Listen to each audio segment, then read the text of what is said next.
Vivimos en la era moderna, pero solo basta dar un vistazo a los medios de comunicación para convencernos de que no hemos salido de la caverna.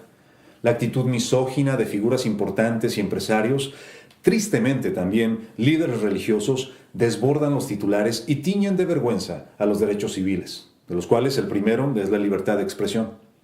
En la Biblia encontramos ejemplos extraordinarios de mujeres que fueron poderosamente usadas por Dios. Por ejemplo, Débora en el libro de Jueces 4 y 5, o la emocionante historia de Esther, atesorada en el libro que lleva su nombre. También la mujer virtuosa de Proverbios 31, que es un ejemplo de libertad, belleza y bondad. De hecho, podríamos decir que el primer pasaje acerca del Evangelio, es decir, la resurrección de Cristo, fue transmitido por mujeres. Ellas dieron la noticia de que Jesús había resucitado. Sin embargo, es irónico que para la iglesia de hoy, la contribución de la mujer es a menudo menospreciada. Los debates acerca de si es apropiado que las mujeres prediquen o no, o sirvan como líderes en la iglesia, son cosa de todos los días. Es cierto que la sinceridad de quienes defienden ambas posturas no es cuestionable, pero privar a las mujeres de servir, ministrar y enseñar no solo sirve de lastre a las iglesias, sino que bíblicamente es un pecado que debe de ser erradicado.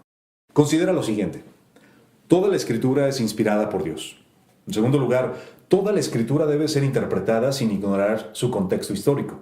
En tercero, toda la Escritura debe ser interpretada a la luz del contexto literario. Y finalmente, toda la Escritura debe ser interpretada en el marco del mensaje de Dios. Hablando del tema de las mujeres en la iglesia y su liderazgo, el pasaje por excelencia para tratar este asunto se encuentra en 1 Corintios 14, 34 y 35. En esta narrativa, el apóstol Pablo dice: vuestras mujeres callen en la congregación, porque no le es permitido hablar, sino que estén sujetas, como también la ley lo dice. Y si quieren aprender algo, pregunten en su casa a sus maridos, porque es indecoroso que una mujer hable en la congregación. ¿Acaso ha salido de vosotros la palabra de Dios? ¿O solo a vosotros ha llegado? Este es un pasaje muy intenso, especialmente cuando no es interpretado correctamente. La palabra usada es lalein, en griego, hablar. Si consideramos de una forma estricta la idea de que la mujer no puede hablar cuando la iglesia se congrega, entonces no puede cantar, tampoco conversar o tener comunión con los creyentes. Personalmente creo que adorar, exaltar con fruto de labios y tener comunión con otros es el motivo principal de asistir a la congregación.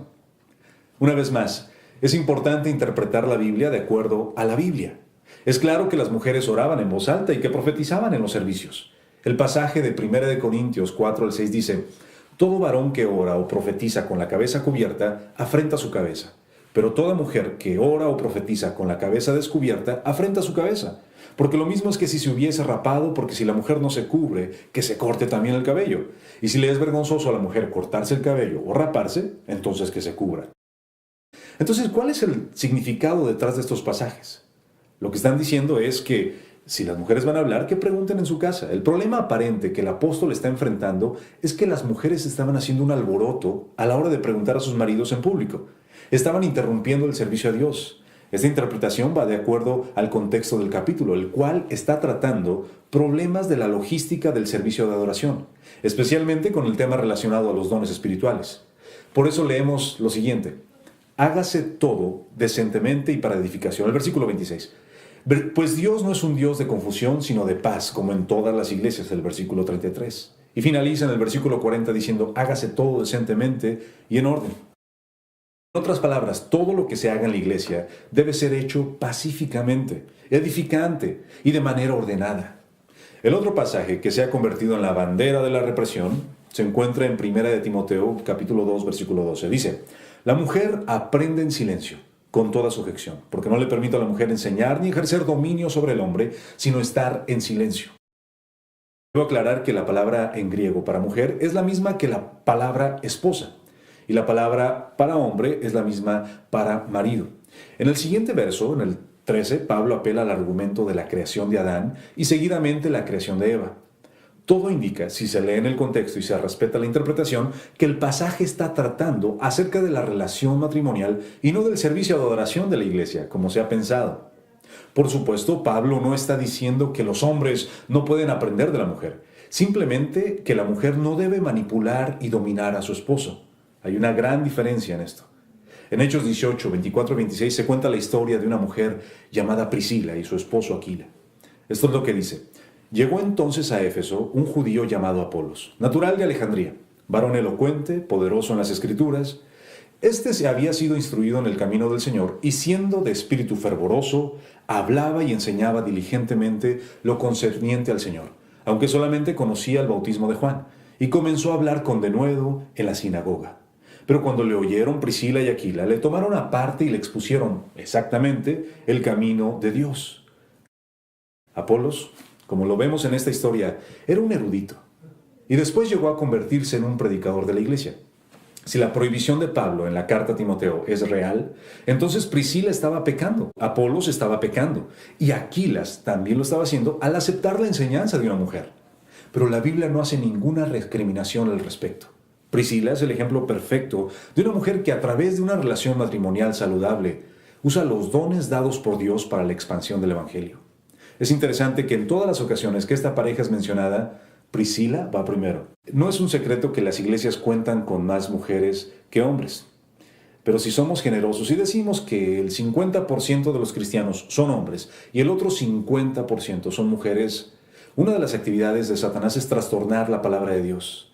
Imagina que a través de estas interpretaciones de pasajes bíblicos que hemos mencionado, él está deteniendo la voz de la mujer y con esto evitando el edificar y el crecer.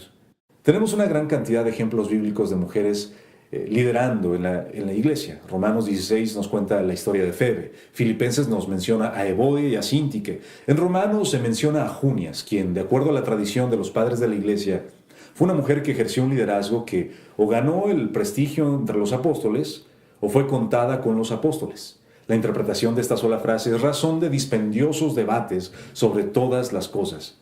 Recuerda una cosa, la profecía de Joel. Joel 2, 28 al 29 dice, «Y después de esto derramaré mi espíritu sobre toda carne, y profetizarán vuestros hijos y vuestras hijas. Vuestros ancianos soñarán sueños, y vuestros jóvenes verán visiones. Y también sobre los siervos y sobre las siervas derramaré mi espíritu en aquellos días». En este contexto, la palabra griega para profecía puede ser traducida sin temor a proclamar, anunciar, declarar y sí, también predicar.